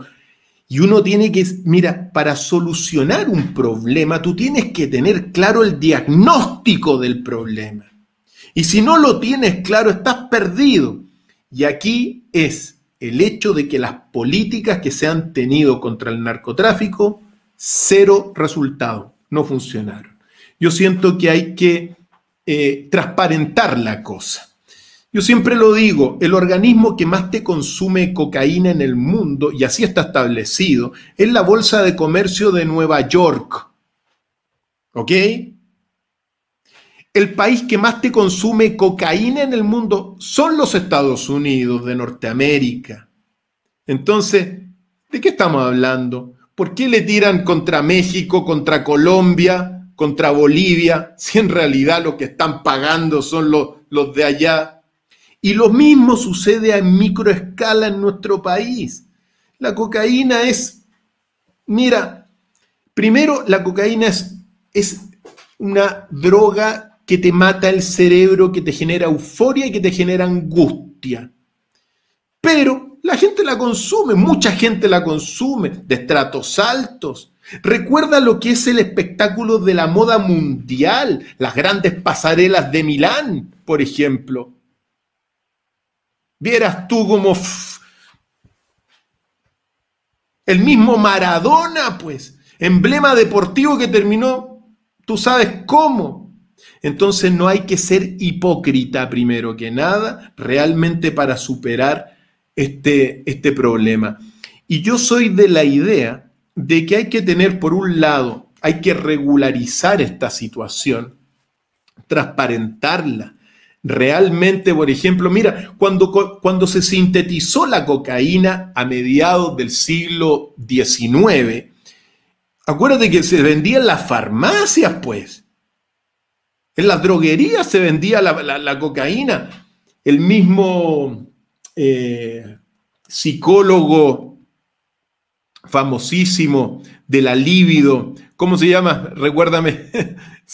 Bueno, ya me va. ¿Cómo, perdón? Freud consumía cocaína todo el tiempo. ¿Y qué es lo que sucedió? Después se dieron cuenta que en realidad era nociva porque tiene muchas cosas artificiales, echan hasta parafina para la producción, y bueno, y se comenzó la persecución. Pero cuando tú la persigues, no ha resultado, porque uno tiene que darse cuenta que, mira, la primera industria del mundo es la farmacéutica, y lleno de drogas legales. La segunda industria es la armamentista, y la tercera industria mundial son las drogas. Entonces, siento yo que, mira, realmente si uno quiere realmente acabar con esto, uno tiene que regularizar todo esto. Es decir, que ya no, que pongan una farmacia y que la vendan en una farmacia legalmente, que paguen los impuestos correspondientes, pero eso va a permitir primero conocer quienes consumen. Al conocerlos, uno va a poder tratarlos como Estado, los va a poder tratar a las personas. Porque las personas que consumen cocaína, lamentablemente, y conozco a muchos, obviamente, tienen vacíos espirituales, tienen muchas carencias emocionales y se transforman consumiendo cocaína en unos verdaderos zombies después, que no tienen ni corazón, solamente quieren euforia, quieren pasarla bien un rato. Yo siento que uno tiene que realmente ponderar esto, hay que estudiarlo con altura de miras, igual que la marihuana, la cocaína, la consume un mínimo por ciento de la población también. Ahora, de estratos que la pueden pagar alta, sí, pero uno tiene que darse cuenta que la humanidad, tú pretendes que realmente la humanidad no consuma drogas. Es que no conoces a la humanidad. La humanidad vive de las drogas, y vive de drogas clandestinas y de las drogas públicas y autorizadas. Recuerda lo que fue Michael Jackson, muerto por drogas farmacéuticas. Quien murió también, Elvis Presley, muerto por las farmacias y por los medicamentos que les daban. En consecuencia, el flagelo del narcotráfico se tiene que superar realmente transparentando la realidad, educando a la gente, diciéndole, si usted va a consumir, sepa lo que ocurre, que cada vez que usted aspira se le va a ir rompiendo la fosa nasal, que cada vez que usted aspira se le muere parte del cerebro, eso está comprobado científicamente. Y bueno, si lo quiere hacer, destruya su vida, pero Claro, por eso, por la razón o la fuerza. Y si no quieren entender, bueno, todos, vieras tú cómo terminan todos descabezados en México, pues, cómo terminan también en Colombia muchas veces, ahora en México. Los sicarios del narcotráfico están a la orden del día, matando a gente, así que terminan en su ley, pues. Mira, yo creo que este es el punto en el cual nosotros podríamos estar más en desacuerdo. ¿Por qué? Nosotros cuando partimos como movimiento, partimos como un grupo de ayudar a jóvenes en situaciones de drogas puntualmente. Y pasamos al ámbito político justamente tratando de ayudar a chicos que estaban metidos en el tema de las drogas.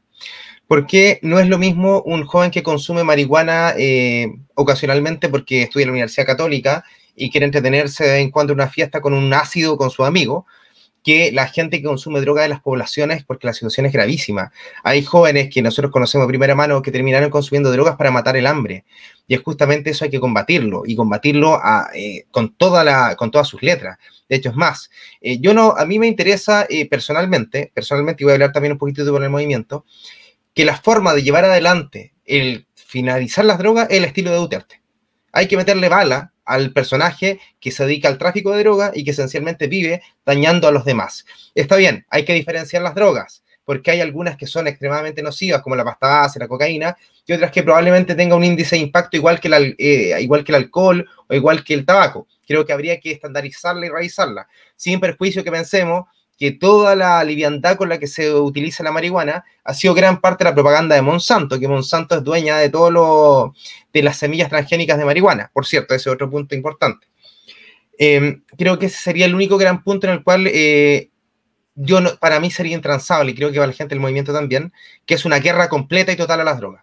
Lo mismo que a la corrupción. Déjame decirte, porque, ojo, estamos tratando de buscar en estas conversaciones soluciones. Sí, eso es la cosa. Sí, no hay problema. Pero déjame decirte una cosa, porque tú dices, mira, yo conozco en carne viva el problema de las drogas en las poblaciones. Mira, hace muchos años atrás, cuando hacía de reportero, de periodista, hubo un ataque del gobierno, del gobierno de la época, no era Pinochet, sino que era de Frei, contra la marihuana en las poblaciones. Y se sacó la marihuana con la fuerza, qué sé yo, y al mes entró la pasta base a las poblaciones. Es decir, sacan la droga blanda y entró la droga dura a destruir a los jóvenes de las poblaciones, y en eso estoy de acuerdo. La droga, la pasta base es tremenda, la cocaína es tremenda, y yo conozco perfectamente lo que está ocurriendo en nuestras calles y en nuestro país, porque conozco y quiero a mi país, y me da pena lo que está ocurriendo, ¿ya? ¿Tú te acuerdas del libro Un Mundo Feliz? Pero déjame decirte una cosa, querido Pedro. Mira, una cosa es, claro, entonces tú dices, ataquémoslos. Bueno, sáquenlo. Como el presidente de Filipinas. ¿Se podrá hacer? Bueno, en parte se podrá hacer, quizá sí, quizá no, habría que verlo, ¿ya? Mano dura, si tú dices, bueno, yo no, la verdad que hay que buscar soluciones, pero tú crees realmente que con esa mano dura, yéndose a La Pintana o yéndose a cualquier otra población donde hay narcotráfico, tú vas a acabar con el problema del narcotráfico? No. ¿Sabes por qué? Porque hoy día el cartel más importante del narcotráfico mundial, ¿tú sabes cómo se llaman? Se llaman los invisibles. Ese es el cartel del narcotráfico. ¿Qué Pablo Escobar? ¿Qué el Chapo Guzmán? ¿Qué Sinaloa? No, los invisibles. ¿Y sabes quiénes son? Personas con chaquetita y corbata que tienen su actividad lucrativa normal, me refiero, pueden trabajar de ingeniero, pueden trabajar de arquitectos, pero que te trafican cocaína y se llaman los invisibles. Y esos, ¿a quiénes les trabajan? Les trabajan a los que quieren, a los grandes, no a las poblaciones. Les trabajan a los que están allá en las bolsas de comercio y otras partes del mundo. Se llaman los invisibles. Por lo tanto, quizá podrías acabar un poquito con la situación, podrías equilibrar un poquito las poblaciones, o quizá, mira, es muy posible que se necesite en algunos aspectos y en algunos campos de la sociedad tener muy mano dura, sobre todo en muchas partes de las poblaciones, sí, pero en otras partes va a haber que regularizarla para que estos invisibles se hagan visibles y no estén repartiendo en la oficina, digamos, la cocaína así como así. Por lo tanto, eso es lo que uno tiene que ir viendo. O sea, sobre todo, y yo te insisto, la política que se ha tenido, o sea, tú me estás hablando de la misma política que se ha tenido, no ha tenido éxito. Quizá en algunas partes sí, quizá en otras partes no. Lo que yo sí estoy convencido de una cosa, que nosotros sí podemos, digamos, solucionar el problema del narcotráfico en Chile. No se va a acabar el consumo porque el consumo depende de cada persona, pero sí podemos regularizarlo, sacarlo de las poblaciones con mano dura cuando corresponda y regularizarlo. Bueno, si usted quiere consumir es su problema, libertad. Pero ahí está, y usted es el responsable y uno que sepa que consume esta cosa. Acuérdate lo que pasó con el alcohol en los Estados Unidos en su momento dado. El tráfico clandestino de alcohol fue así hasta que se regularizó. Y no todos consumen cocaína ni marihuana, es un mínimo porcentaje de la población. Claro, y efectivamente el problema es el daño que genera. Yo creo que en todo caso concuerdo en la idea de que hay que hacer algo como dicen en Oriente, ya que a ti te gusta, un poco de yin y un poco de yang. Pegarle un poco de duro y un poco de blando, eso es cierto. Y la parte blanda yo creo que es la educación. Chicos, vamos a hacer las últimas preguntitas, ya no le voy a quitar más tiempo a Cristian, porque llevamos 1:30, yo le dije era 1:30 y ya llevamos la 1:30, chicos. Así que vamos a ir con unas preguntas sueltas. A ver qué me dice Cristian Contreras respecto a su pensamiento. Servicio jesuita migrante, ¿qué piensa usted? Servicio jesuita migrante por el tema del fomento de la migración masiva. Estoy leyendo los comentarios. Ya. Vuelvo a lo mismo, se necesita una política de inmigración, no una cuestión al lote que depende de un grupo religioso bastante extraño, porque, bueno, hay que decirlo, necesitamos una política de inmigración de Estado, y eso hay que estudiarlo. Entonces, ¿qué haría qué haría usted? A ver, yo le explico más o menos cómo iríamos nosotros. Servicio jesuita migrante, una vez más expulsado de Chile. Eso pensamos nosotros, si es que siguen con sus prácticas antichilenas. ¿Usted qué haría con ellos? ¿Lo sancionaría? ¿Hablaría con ellos? ¿Qué haría usted, profesor? Yo lo que haría es lo que te señalé, establecería y redactaría una política de inmigración y aquellas instituciones o servicios jesuitas y de otros que no se ajusten a la política que tiene el país, bueno, habrá que suprimir sus actividades simplemente, no pueden hacer algo en contra de lo que el país necesita. Y vuelvo a insistir, si necesitamos colonos en la Patagonia chilena, bueno, llamemos quienes que se quieran ir allá, ¿te das cuenta? Pero hay que tener un orden. Lo que pasa es que aquí hay un desorden generalizado, no hay política de inmigración real. Los gobiernos hacen lo que quieren porque les pasan plata. A los jesuitas también les pasan plata para hacer estas cosas. Tienen intereses comprometidos. ¿Por qué? Porque hay un vacío legal. Lo más importante, tener una política de inmigración que responda a lo que nuestro país necesita. Cristian, siguiente pregunta. También yo te voy a ir guiando en la cuestión porque no estás leyendo los comentarios. Sí, yo no estoy leyendo. ¿Qué opinas sobre la masonería? La postura de nuestro movimiento es la misma que tuvo Matteo Salvini en Italia. No puede mezclarse ninguna sociedad secreta con el poder político. Por tanto, nadie podría postular un puesto político estando en una sociedad secreta. Por lo demás, si esa sociedad secreta atenta contra la nación, debe ser erradicada, expulsada o suprimida. Cristian Contreras, ¿qué opina usted? Oye, primero, no soy masón, ¿ya? Eso lo tengo que dejar claro desde el principio. No soy masón, ni francmasón, ni no tengo nada que ver con la masonería. Ya, ahora bien, los masones, la historia de los masones viene pero de siglos. ¿Y qué uno tiene que decir con los masones? Porque hay masones que me dicen, ¿por qué es tan duro con los masones? Y otros me dicen, no, que usted está a favor de los masones. Unos me dicen, hoy soy de derecha, otros me dicen que soy de izquierda.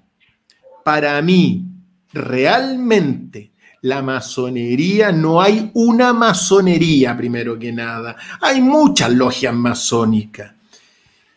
Dentro de los masones son como la Iglesia Católica, que es como el Opus Dei. Es decir, hay unos masones que son unos criminales y unos masones que son muy buenos. Yo conozco afortunadamente unos masones y unas mujeres masones que son unas personas encantadoras. En el sentido, estoy seguro que no están haciendo nada mal a la humanidad más que la búsqueda del conocimiento. Pero también sé que hay muchos masones que están metidos en cosas que no son las mejores. Ahora, está buena lo que dijiste después. Nosotros no vamos a permitir que las sociedades secretas estén en los gobiernos. Querido Pedro, pero siempre han estado, pues. Correcto. Por eso entonces siempre han estado en las sociedades secretas. Cuando tú te vas, me acordaste el Congreso allá de México. Si tú ves el Congreso de México allá, digamos el antiguo Congreso, arriba está el ojo de la masonería mirando toda la cosa. Entonces, siento yo que esa es mi posición. Mi posición es que como los católicos, o sea, vas a evitar que un Opus Dei esté en el gobierno. Mira, la DIN ha estado en el gobierno desde el Opus Dei. Es una orden bastante secreta en ese sentido, ¿te das cuenta? Entonces, hay personas más. Yo quiero dejar claro eso, porque hay personas que han cometido muchos errores, sí, de los masones, y otros que no, y es así. Esa es mi forma de ver las cosas. Mira, te lo explico para que quede un poquito más claro. Esto no se trata más bien de la búsqueda del conocimiento o de sus ideas de carácter esotérico o incluso intelectuales. Se trata de que nadie puede servir a dos jerarquías. Entiéndase, si hay una jerarquía que es la del gran maestro masón que le va a decir A, mientras que el presidente de la República le va a decir B, o el mandato ciudadano le va a decir A y el maestro masón le va a decir B, no puede haber un choque entre esas dos instituciones. Eso es un punto importante. Por lo demás, la masonería es una institución de carácter iluminista y la característica del carácter iluminista es que es globalitaria, internacionalista y enemiga de las naciones por filosofía. Así que ese es el motivo, no es por una cuestión personal ni mucho menos. Yo también conozco masones que ni siquiera saben de qué se trata la masonería, han en los grados más bajos y la verdad tienen re poca idea de cómo funcionan en los grados mal. Así que para que... Ahora, una cosa, porque tú hablas de la masonería. Hoy día, mira, hoy día hay muchas logias masónicas y no están unificadas. Por lo tanto, quizás tú te estás refiriendo a una logia específicamente, Pedro, porque, como te lo digo, hay muchas logias. Yo no formo parte de las logias. Una vez me invitó una logia a dar una conferencia que era la logia masónica mixta, el equilibrio al menos, donde hablé de la síntesis entre Oriente y Occidente. Fue la única vez que entré a una logia y no tengo ningún problema, y al contrario, encontré personas muy encantadoras y con mucha búsqueda del conocimiento. Por lo tanto, quizás tú te estás refiriendo a una logia específicamente, a la Gran Logia de Chile, no sé. A ver, lo que pasa es que sobre todo la Gran Logia de Chile, como tú comentas, esto me puede costar que nos borren el canal. La Gran Logia de Chile no es un grupo de carácter esotérico, es un grupo de amigos que lo que está buscando siempre es poder y tratar de tener amigos entre ellos. Entre eso está, por ejemplo, el señor Mario Desbordes. Mario Desbordes esencialmente ha escalado, pasando de ser un carabinero, no lo estoy menospreciando, a un posible presidente de Chile, justamente por estos apalancamientos de poder que se realizan dentro de estas sectas o estas agrupaciones, el nombre que le queramos poner. Así que por ahí va nuestra crítica. Y hay que ser cuidadoso respecto a la crítica también, porque claramente debe haber gente muy decente entre medio, sin perjuicio que hay instituciones que son antinacionales y antichilenas, que es el punto esencial. Lo último, estimado Cristian, chicos, estamos en las últimas, de hecho voy a hacer la última pregunta, voy a seleccionarla desde aquí y vamos terminando. Le mandan saludos, le dicen que hay de todo tipo de comentarios, porque de hecho hay 14 por segundo, así que estoy tratando de buscar alguno. Última pregunta. Primera medida, si usted fuese presidente de Chile. Yo le doy la nuestra. La primera medida sería auditoría general a todos los poderes del Estado. Saber qué tenemos, qué no tenemos, cuánto tienen las cuentas corrientes y qué no tienen las cuentas corrientes. ¿Cuál sería la primera medida? La primera medida, querido Pedro, me la voy a guardar para cuando tenga que hacerla. ¿Ok? Bien, bien, profesor. Chicos, estamos entonces terminando con esta agradable conversación entre ustedes, nosotros, Cristian Contreras. Espero, profesor, poder tenerlo aquí un tiempo más nuevamente para que podamos conversar de lo humano y lo divino. Y le mando los mejores deseos, que le vaya muy bien en todos sus proyectos. Yo sé que va a poder llevarlo adelante, porque además creo que adopta ciertas cuestiones que a nosotros también nos agradan. Así que le mando un abrazo gigantesco, profesor. Pedro, un gusto estar contigo allá al otro lado de la orilla, con toda la gente que está ahí también escuchando el programa. Decirles solamente que uno camina por el equilibrio, que estamos formando el Centro Unido, un partido político para crear un nuevo Chile más consciente, más unido, donde todos son bienvenidos, salvo que estén en partidos políticos de derecha e izquierda. Como ustedes son movimientos, todos son bienvenidos. Me toca hablar, querido Pedro, con sectores de extrema izquierda también, de extrema derecha, unos más moderados, otros menos moderados. Me corresponde hablar con todos, y de todos hay algo que sacar para construir un nuevo Chile, salvo de las derecha e izquierda en el poder. Ahí hay un límite. Con los partidos políticos que hoy día están en el Congreso, ahí hay un límite. Ese 5% de la población que realmente es un 2% militante de los partidos que hoy día están en el poder entre las derecha e izquierda, ahí no nos metemos nosotros, pero somos el 95% de independientes y vamos a poner en el corazón de la actividad pública los poderes de la virtud, el amor, la justicia prudente, la libertad, la sabiduría, la búsqueda de la verdad, la templanza, el ejemplo, porque todo está basado en el ejemplo y evidentemente la libertad, que es la búsqueda de la verdad. Por lo tanto, a pesar de que estamos en una crisis, yo creo que si nos unimos nuestra fuerza, las ideas buenas, tráiganlas para acá, de cualquier lado. Piensa tú, siempre digo ya por el otro lado, acuérdate que Allende nacionalizó y Jadot inventó la farmacia popular. Acuérdate de esas cosas. Las ideas, de alguna forma, las tenemos que congregar entre el 95% de la gente independiente, que ahora esperemos que tenga residencia política en el Centro Unido, donde caminamos por el equilibrio y la virtud. Así que, querido Pedro, hasta siempre y cuando quieras. Muchas gracias, Cristian. Te pasaste y espero que podamos conversar pronto nuevamente.